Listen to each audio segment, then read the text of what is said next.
Assalamualaikum warahmatullahi wabarakatuh. Alhamdulillah alamin. Wabihi nasta'inu ala amritin yawaddin wa ala alihi wa sahbihi ajma'in. Qala Allah Ta'ala fi kitabil karim. Bismillahirrahmanirrahim. Kuntum khayra ummatin ukhrijat linnasi ta'muruna bil ma'rufi wa tanhauna 'anil munkari wa tu'minuna billah. Walau amana ahlul kitabi lakana khairan lahum minhumul mu'minuna wa aksyaruhumul fasikun. Sadaqallahul adzim. Bapak Ibu yang dirahmati oleh Allah Subhanahu wa taala, bersyukur kita masih dipertemukan oleh Allah di channel kami, yaitu Cermin Anak Soleh. Mudah-mudahan tampilan kali ini bisa menambah wawasan akan keimanan dan ketakwaan kita kepada Allah Subhanahu wa taala, dan sekaligus bisa meningkatkan iman dan takwa kita kepada Allah Subhanahu wa taala. Amin ya rabbal alamin. Salawat dan salam semoga tetap tercurah kepada Nabi besar kita Muhammad sallallahu alaihi wasallam yang senantiasa kita nantikan syafaat atau pertolongannya di yaumil qiyamah nanti. Amin ya rabbal alamin. Bapak Ibu yang dirahmati oleh Allah Subhanahu wa taala, tampak dalam layar monitor adalah kondisi di pedesaan ya. Jadi ini adalah latar belakang daripada masyarakat desa ya. Biasanya di desa itu ya sering terkenal dengan ladang ataupun sawah ya, ataupun perkebunan. Hadirin yang dirahmati Allah Subhanahu wa taala, tadi sudah saya sampaikan yaitu salah satu ayat di dalam kitab suci Al-Qur'an ya, yaitu surat Ali Imran ayat 110 ya, yang insyaallah di dalam terjemah ayat tersebut itu adalah sebagai berikut ya.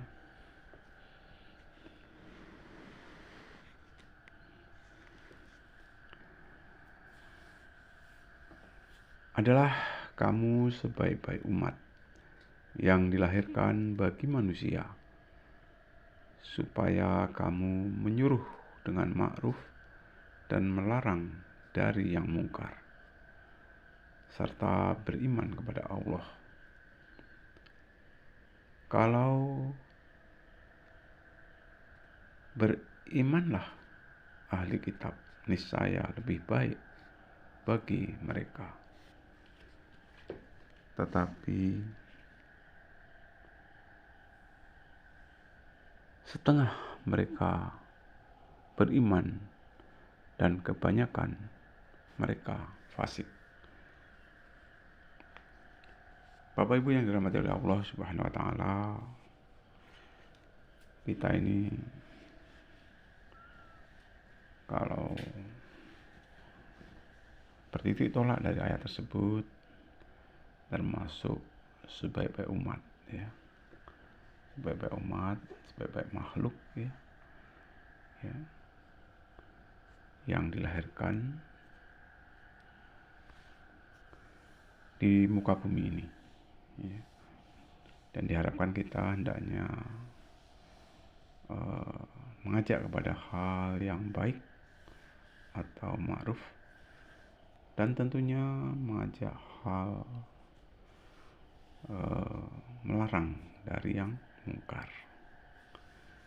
Jadi kita semua manusia itu hakikatnya punya kewajiban untuk mengajak kepada yang ma'ruf ya, dan supaya meninggalkan ataupun melarang yang mungkar. amar ma'ruf nahi mungkar, ya. Mengajak kepada kebaikan dan meninggalkan kepada yang tidak baik. Samping itu kita juga beriman kepada Allah. Ya, kita hendaknya beriman kepada Allah. Ya, tentunya berikut ya, beriman kepada Allah, kemudian malaikat-malaikat Allah, kitab-kitab Allah, Rasulullah, ya, hari akhir, takdir, ya, qada dan qadar itu kita imani semuanya. Kita percaya akan adanya rukun iman tersebut. Ya. Jadi katakan ahli kitab juga, ya, lebih baik bagi mereka. Tetapi setengah mereka beriman dan kebanyakan mereka berbuat fasik. Hadirin yang dirahmati oleh Allah Subhanahu wa taala, berkaitan dengan ajakan agar kita ini melakukan amar ma'ruf nahi mungkar, yaitu mengajak kepada hal yang baik dan mencegah ataupun melarang kepada perbuatan yang tidak baik, maka ada baiknya di sini akan saya ajak pada saudara-saudaraku sekalian, ya. Mari kita jaga ibadah kita, khususnya ibadah sholat 5 waktu, ya. Karena amalan yang sangat dicintai oleh Allah yaitu ibadah sholat 5 waktu, ya, pada awal waktu dan juga diusahakan berjamaah, ya. Jadi pernah, ya,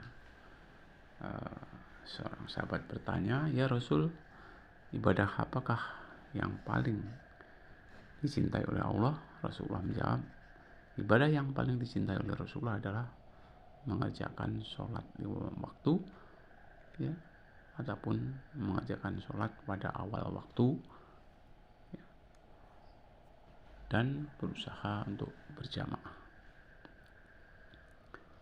Jadi mari kita jaga sholat kita, jangan sampai kita lengah, ya, akan hal tersebut. Ya, lebih-lebih Rasulullah juga mengatakan, ya, pertama kali yang akan dihisab pada hari kiamat adalah sholat. Jika sholatnya baik, maka baiklah seluruh amalannya. Dan jika sholatnya buruk, maka buruklah seluruh amalannya. Mari kita jaga bagaimana caranya supaya sholat kita baik, ya. Anak-anak yang sudah umur 7 tahun tentunya kita ajak belajar sholat, ya. Nah, apabila sudah 10 tahun tentunya kita sedikit kasih peringatan keras kepada anak-anak kita supaya mengerjakan sholat. Kalaupun toh belum mau, tentunya diharapkan dipukul dengan arti tidak sampai menyakiti secara fisik, ya, untuk menakut-nakuti anak tersebut. Hadirin yang dirahmati oleh Allah Subhanahu wa taala, dikatakan juga oleh baginda Rasulullah SAW, barang siapa menjaga sholatnya, maka sholat akan menjadi cahaya, pembela dan penyelamat baginya pada hari kiamat. Jadi kita percayakan adanya hari kiamat, ya. Dikatakan tadi, barang siapa yang menjaga sholatnya, maka sholat akan menjadi cahaya, membela dan penyelamat baginya pada hari kiamat. Ya, kita nggak tahu kiamatnya kapan, tentunya kita harus berjaga-jaga. Barang siapa tidak menjaga sholatnya, maka tidak ada cahaya, tidak ada pembela, dan tidak ada penyelamat baginya. Dan pada hari kiamat, ia akan dikumpulkan bersama Fir'aun, Haman, Ubay bin Khalaf. Itu juga dikatakan oleh Rasulullah SAW. Bahkan karena sangat pentingnya sholat, ya, kalau diibaratkan ya, suatu ibadah, ya, kepala ibadahnya itu adalah sholat. Ya, kepala ibadah itu sholat. Bahkan kalau diibaratkan tubuh manusia, maka kedudukan sholat dalam agama seperti kedudukan kepala dalam badan. Nah, orang yang punya kaki dan punya tangan tapi nggak ada kepala, ya, nggak hidup. Kalau bentuk hidup namanya itu juga hantu. Itu ya, jadi betapa pentingnya masalah sholat. Untuk itu kapan dan dimanapun kita berada, mari sama-sama ya kita jaga sholat 5 waktu, diantaranya sholat isya, subuh, ya, kemudian sholat zuhur, sholat asar, dan sholat maghrib. Kita atur sedemikian rupa ya, jangan sampai kita terlena akan kesibukan dunia, akhirnya seolah-olah sholat dinomor duakan. Ya, memang di dalam rukun Islam itu sholat nomor 2. Ya, memang ada yang bilang sholat itu nomor 2. Ya, memang ada yang bilang seperti itu. Tetapi nomor 2 dalam artian di sini adalah keterkaitan dengan rukun Islam. Ya. Tetapi kalau dalam praktek ibadah itu sholat itu yang nomor 1. Ya. Tentunya supaya sholat kita baik, diawali dengan bersuci dengan baik. Ya. Karena salah satu syarat untuk sahnya sholat itu adalah kita harus beristinja ataupun bersuci. Hadirin yang dirahmati oleh Allah Subhanahu wa Ta'ala, di samping itu juga kalau ada orang yang ingin bertanya kepada kita, tentunya kita jawab dengan setahu kita, ya, setahu kita, sepaham kita. Karena apa ya? Karena dalam suatu hadis juga dikatakan, barang siapa yang menunjukkan jalan kebaikan, maka pahalanya sama dengan orang yang mengerjakan kebaikan tersebut. Luar biasa ya. Kita hanya menunjukkan kebaikan saja. Apabila orang tersebut melaksanakan kebaikan yang sudah kita tunjukkan, kita akan memperoleh ya, pahala sama dengan orang yang melakukan kebaikan itu. Inilah kemurahan Allah Subhanahu wa Ta'ala yang diberikan kepada kita selaku umat muslim. Bapak Ibu hadirin yang dirahmati oleh Allah Subhanahu wa Ta'ala, mungkin itu yang hanya sedikit yang dapat saya sampaikan.